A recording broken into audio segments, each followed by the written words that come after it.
বছর ঘুরে আবার এলো সেপ্টেম্বরের ১১ তারিখ। গত ২২ বছর ধরে দিনটি ইতিহাসের পাতায় দগদগে ক্ষত হয়ে আছে। বিশ্ববাসীর কাছে দিনটি 9/11 নামে পরিচিত। ওই দিনের সন্ত্রাসী হামলা সম্পর্কে আজও ষড়যন্ত্র তত্ত্ব প্রচার করা হয়। তবে বিশ্লেষকেরা মনে করেন এ ষড়যন্ত্র তত্ত্বের অবশ্যই সমালোচনা জারি রাখা উচিত। কী কারণে সেই আলোচনায় যাওয়ার আগে 9/11-এর পেছনের গল্পে একবার চোখ বোলানো দরকার। ২০০১ সালের ১১ সেপ্টেম্বর ভয়াবহ সন্ত্রাসী হামলা হয় যুক্তরাষ্ট্রে। ওই দিন আল কায়েদার সন্ত্রাসীরা দুটি উড়োজাহাজ ছিনতাই করে আছড়ে ফেলে নিউ ইয়র্কের বিশ্ব বাণিজ্য কেন্দ্রের সুউচ্চ জোড়া ভবন বা টুইন টাওয়ারে। আরেকটি উড়োজাহাজ আছড়ে পড়ে পেন্টাগনে। হামলা হয় পেনসিলভানিয়াতেও।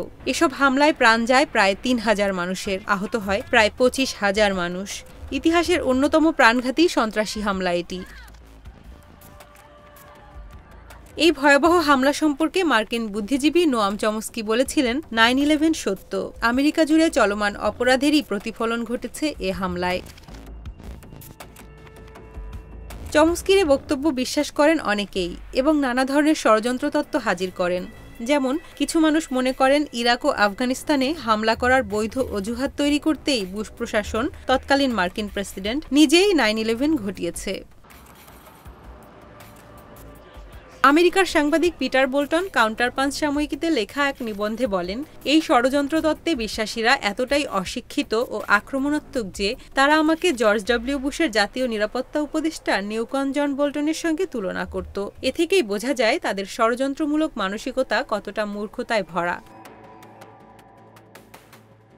বিশ্লেষকেরা বলছেন, এসব ষড়যন্ত্র তত্ত্বে বিশ্বাসীদের অবশ্যই সমালোচনা করা উচিত, কারণ এরা মূলত ষড়যন্ত্র তত্ত্ব হাজির করে সাম্রাজ্যবাদের প্রকৃত অপরাধ ও অবিচার থেকে জনগণের দৃষ্টি সরিয়ে দেয়।